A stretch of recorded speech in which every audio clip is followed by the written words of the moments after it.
साथियों नमस्कार। हम रीट स्पेशल के तहत प्रैक्टिस सेट कर रहे हैं। आइए प्रैक्टिस सेट को किया जाता है और सीखा जाता है, और रीट का एग्ज़ाम भी नज़दीक आ रहा है तो हम अपनी सफलता भी सुनिश्चित करते हैं। आइए देखते हैं। साइकिल चलाने वाला मोड़, ये साइंस सब्जेक्ट के लिए है। साइकिल चलाने वाला मोड़ लेते समय क्यों झुक जाता है? तो जानते हैं आप, ग्रेविटी सेंटर होता है तो वह झुकता है ताकि गुरुत्व केंद्र आधार के अंदर बना रहे, यह उसे गिरने से बचाएगा। क्योंकि हर वस्तु की सेंटर ऑफ ग्रेविटी होती है तो इस कारण जो है वह गिरता नहीं है। आंतरिक ऊर्जा किसमें सम्मिलित नहीं होती है? तो आंतरिक ऊर्जा घूर्णन ऊर्जा में, कंपन ऊर्जा में, गुरुत्वाकर्षण के खिंचाव से उत्पन्न ऊर्जा में, नाभिकीय ऊर्जा में। तो आंतरिक ऊर्जा नाभिकीय ऊर्जा में सम्मिलित नहीं होती। त्रिक बिंदु क्या है? तो त्रिक बिंदु ऊर्ध्वापातन में घटित होती है, दो या अधिक गैसों के मिश्रण में घटित होती है। वह तापमान जिस पर मिश्रण के तीन घटक एक साथ प्रावस्था में बदलते हैं। वह बिंदु जिस पर तीनों प्रावस्थाएं यानी ठोस, तरल और गैस एक साथ पाई जाती है, वही क्या है? त्रिक बिंदु है। तापमान में वृद्धि होने से वायु की तापीय चालकता घटती है। तापमान में यदि वृद्धि हो गई तो वायु की तापीय चालकता घटती है। अभिनेत्र लेंस द्वारा किसी वस्तु का किस प्रकार का प्रतिबिंब रेटिना पर बनता है? तो अभिनेत्र लेंस द्वारा तो ये उल्टा और वास्तविक, उल्टा तथा वास्तविक, सी विकल्प सही है। दूरदर्शन प्रसारण में चित्र संदेशों का संचरण होता है तो ये जो है आयाम माडुलन द्वारा इसका संचरण होता है, चित्र का संचरण होता है दूरदर्शन प्रसारण में। हवाओं की ऊर्जा होती है तो हवाओं की क्या ऊर्जा होती है? केवल गतिज ऊर्जा होती है। अगले क्वेश्चन की बात करें तो वायु शक्ति पिंड यानी वायु शक्ति विंड पावर में ऊर्जा का कौन सा रूप गतिज ऊर्जा में क्या होता है? परिवर्तित होता है। तो ये हमें बताना है, गतिज ऊर्जा में परिवर्तित होता है तो ये जो है गतिज ऊर्जा है। कौन सा रूप विद्युत ऊर्जा में परिवर्तित होता है? तो गतिज ऊर्जा विद्युत ऊर्जा में परिवर्तित होती है। जब बर्फ़ पिघलता है तब क्या होता है? आयतन घटता है। जब बर्फ़ पिघलता है तो उसका आयतन घटता है। थर्मोस्टेट का प्रयोजन क्या है? थर्मोस्टेट का प्रयोजन है तापमान को स्थिर रखना, यानी एक ऐसी अवस्था जिसमें तापमान को स्थिर रखा जाए, स्टेबल रखा जाए। प्रकाश का शून्यावकाश में वेग अनुमानतः है। तो प्रकाश का शून्यावकाश में यानी निर्वात में 3×10⁸ मीटर प्रति सेकंड। अगले क्वेश्चन की बात करें, भारतीय संस्कृति में महत्व दिया गया है।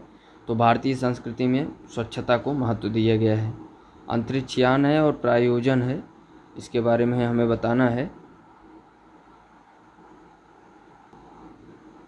तो कैसिनी हाइगेंस हमें बताना है कि किससे संबंधित है? मैसेंजर और वॉयेजर 1 और 2।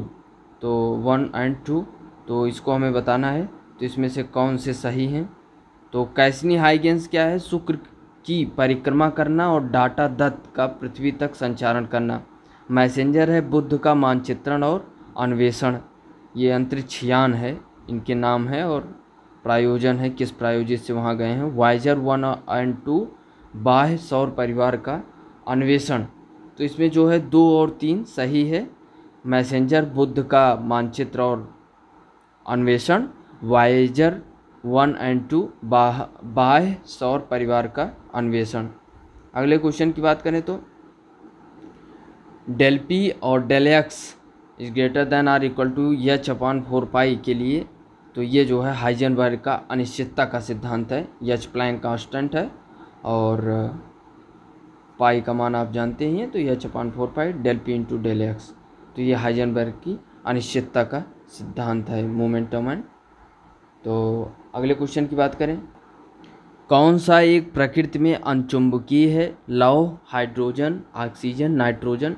तो अनचुंबकीय इसमें ऑक्सीजन है, बाकी जो है लौह, हाइड्रोजन, नाइट्रोजन, ये सब अनचुंबकीय नहीं है। अगले क्वेश्चन की बात करें तो जीवाणु कोशिका में सूत्रकणिका की संख्या है, सूत्रकणिका की संख्या 0 है। अगले क्वेश्चन की बात करें तो पौधों की लंबाई में वृद्धि के लिए निम्न में से कौन सा आवश्यक नहीं है? तो पौधों में लंबाई के वृद्धि के लिए सोडियम की आवश्यकता नहीं, बाकी कैल्शियम, नाइट्रोजन, फास्फोरस की आवश्यकता होती है। अगले क्वेश्चन की बात करें, सूची 1 से सूची 2 सुमेलित करना है। तो एड्रेनेलिन, एस्ट्रोजन, इंसुलिन, फेरोमोन्स, तो इसमें हमें बताना है। तो एड्रेनेलिन तो इसका जो है हो जाएगा गुस्सा, डर, ये सही है। एस्ट्रोजन, तो एस्ट्रोजन महिलाओं से संबंधित होता है। और इंसुलिन, तो ये जो है इंसुलिन ग्लूकोज से संबंधित होता है मधुमेह के स्थिति में। फेरोमोन्स, जो फेरोमोन्स होता है साथी आकर्षित करना गंध ग्रहण शक्ति के माध्यम से। अगले क्वेश्चन की बात करें, मानव भ्रूण का हृदय कब स्पंदन करने लगता है। तो मानव भ्रूण का हृदय कब स्पंदन करेगा, अपने परिवर्धन के 4th सप्ताह में ये जो है स्पंदन करने लगता है। अगले क्वेश्चन की बात करें, तारों के कारण घटित आकाशीय परिघटना कौन है। तारों के कारण घटित आकाशीय परिघटना क्या है, कृष्ण विवर जो है ये तारों के कारण घटित आकाशीय परिघटना है। अगले क्वेश्चन की बात करें तो निम्न में से विज्ञान की कौन सी प्रकृति है। तो विज्ञान एक प्रक्रिया एवं परिणाम दोनों है, यह जो है विज्ञान की प्रकृति है। अगले क्वेश्चन की बात करें तो कौन सा सही नहीं है, इसमें हमें बताना है। शिक्षा कार्यक्रम में उद्देश्य दिशा निर्देशन का कार्य करता है, तो ये तो सही है। केवल विद्यालय कार्यक्रम द्वारा उद्देश्य प्राप्त नहीं कर सकते, ये भी सही है। प्राप्त उद्देश्य विद्यालय कार्यक्रम द्वारा प्राप्त किए जा सकते हैं, तो ये भी सही है। तो इसमें उद्देश्य एवं प्राप्त उद्देश्य समान, तो यही इसमें क्या है, सही नहीं है, और बाकी सभी विकल्प सही हैं। अगले क्वेश्चन की बात करें, निम्नलिखित में से कौन सा उच्च प्राथमिक स्तर पर विज्ञान शिक्षण का वांछित उद्देश्य नहीं है। तो इसमें हमें बताना है कौन सा वांछित उद्देश्य नहीं है। तो पहला देखें, विज्ञान के तथ्यों और सिद्धांतों एवं इसके अनुप्रयोगों को जानना, प्राकृतिक जिज्ञासा, सौंदर्य परकता की अनुभूति तथा विज्ञान एवं प्रौद्योगिकी में सृजनात्मकता का पोषण। और अगला है विज्ञान की प्रक्रियाओं और विषय वस्तुओं को याद करके उपलब्ध ज्ञान प्राप्त करना। और अगला है ईमानदारी, सत्यनिष्ठा और सहयोग के मूल्यों को आत्मसात करना। तो इसमें विकल्प सी सही नहीं है, क्योंकि इसमें वांछित उद्देश्य नहीं है। विज्ञान की प्रक्रियाओं और विषय वस्तु को याद करके उपलब्ध ज्ञान प्राप्त करना, तो लर्निंग सीखना अच्छा है, लेकिन सिर्फ रटना ये जो है अच्छी प्रक्रिया नहीं है विज्ञान को सीखने में। बाकी सभी वांछित उद्देश्य में है। अगले क्वेश्चन की बात करें तो अधिगम की जटिलता की प्रतिक्रिया के रूप में निम्नलिखित में से कौन सी विधि के उपयोग की सलाह विज्ञान शिक्षकों को नहीं दी जानी चाहिए। तो अधिगम की जटिलता की प्रतिक्रिया के रूप में कौन सी सलाह शिक्षकों को नहीं देनी चाहिए विज्ञान के शिक्षकों को, आइए उसको देखते हैं। गूढ़ प्रक्रियाओं को समझाने हेतु हस्त प्रचालित सामग्री का उपयोग, शिक्षण स्तर को अलग अलग विद्यार्थियों के स्तर से अधिक, यानी विद्यार्थियों के जो स्तर से थोड़ा अधिक परंतु कक्षा के स्तर की सीमा के भीतर रखना, तो ये सभी क्या हैं, शिक्षकों के जो जटिलता की प्रतिक्रिया है उसको उपयोग लाने की जो सलाह है, ये सब तो दी जाती है। अगला देखें, जटिल संकल्पनाओं को आरंभ करते समय विद्यार्थियों के चिंतन को प्रोत्साहित करने के लिए केवल मुक्त उत्तर वाले प्रश्नों को पूछना। और अगला है विद्यार्थियों को पूर्ववर्ती ज्ञान का पता लगाने हेतु पूर्व परीक्षण करना। तो इसमें जो है क्या है कि सिर्फ मुक्त उत्तर वाले प्रश्न पूछना, यही विज्ञान शिक्षकों सलाह नहीं दी जानी चाहिए। बाकी सभी अधिगम की जटिलता की प्रतिक्रिया के अंतर्गत सलाह देनी चाहिए। अगले क्वेश्चन की बात करें तो कौन सा विद्युत का सबसे खराब चालक है। तो कार्बन जो है इसमें विद्युत का सबसे खराब चालक है। एल्युमिनियम, कॉपर, आयरन ये विद्युत के चालक हैं। अगले क्वेश्चन की बात करें तो कौन सा विद्यार्थियों में वैज्ञानिक कौशलों के विकास के लिए सबसे ज़्यादा उपयुक्त है। तो वैज्ञानिक कौशलों के लिए सबसे ज़्यादा उपयोगी इसमें इन विकल्पों में क्षेत्र भ्रमण और विज्ञान प्रश्नोत्तरी, विज्ञान ओलंपियाड, प्रयोगशाला कार्य निष्पादित करना सबसे उपयुक्त है। अगले क्वेश्चन की बात करें, कक्षा 8 के बच्चों को शैक्षिक भ्रमण के लिए लेकर जाती है। इस क्रियाकलाप के लिए निम्नलिखित में से क्या सबसे अधिक उपयुक्त उद्देश्य हो सकता है। तो ये हमें बताना है। तो आप उद्देश्य पढ़िए। और यह बच्चों के मध्य अंतःक्रिया को प्रेरित करता है या ठोस अनुभवों के द्वारा प्रक्रिया कौशलों को बढ़ावा देता है, यह बच्चों के अवलोकन कौशलों को बढ़ाता है, और यह शिक्षक और कक्षा की एक लय को तोड़ता है। तो यही इसमें नहीं है, बाकी ABC इसमें संबंधित है और इसके उद्देश्यों में शामिल हैं। अगले क्वेश्चन की बात करें, TGT विज्ञान के पद के लिए 4 प्रत्याशियों को वन काटने के परिणाम पर एक पाठ्य योजना बनाने के लिए कहा गया। तो कौन सी पाठ्य योजना वैज्ञानिक उपागम प्रदर्शित करती है? तो वैज्ञानिक उपागम कौन सी प्रदर्शित करती है? इस संप्रत्यय को समझाने हेतु अनेक प्रकार के उदाहरण प्रस्तुत करती है, ऐसे क्रियाकलाप सम्मिलित करती है जिन्हें बच्चे समूह में कर सकें और पावर पॉइंट प्रस्तुत करके निष्कर्ष निकालें। संप्रत्यय विद्यार्थियों को समझाने के लिए ICT के प्रयोग की बात करती है, वन काटने के परिणामों को विस्तार से समझाती है।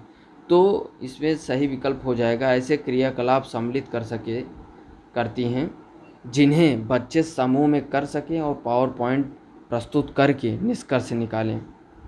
अगले क्वेश्चन की बात करें, गीता कक्षा 8 के छात्रों को मानव नेत्र के विषय में पढ़ाने के लिए पाठ्य योजना बना रही है।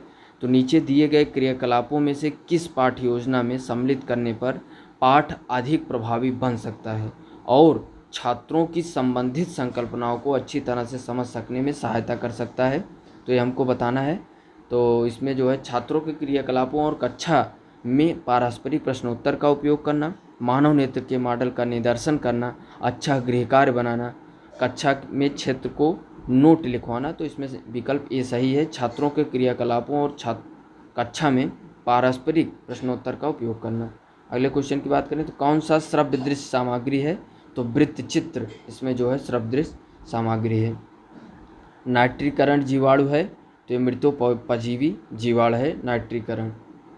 अगले क्वेश्चन की बात करें तो एक वस्तु का पृथ्वी पर द्रव्यमान 100 किलोग्राम है, गुरुत्व जनित त्वरण G = 10 मीटर पर सेकंड स्क्वायर है। अगर चंद्रमा पर गुरुत्व जनित त्वरण GE 10⁶ मीटर पर सेकंड स्क्वायर है, तो चंद्रमा वस्तु का द्रव्यमान क्या हो जाएगा? तो चंद्रमा वस्तु का द्रव्यमान जो है 100 किलोग्राम हो जाएगा। एक वस्तु का जब द्रव्यमान 100 किलोग्राम है और गुरुत्व जनित त्वरण 10 है और चंद्रमा पर गुरुत्व जनित त्वरण 10⁻6 है, तो इसमें वस्तु का द्रव्यमान यानी 100 × 10 और जो ये है तो इसमें आ जाएगा 100 किलोग्राम वेट के रूप में। तो ये हमारा सही हो जाएगा।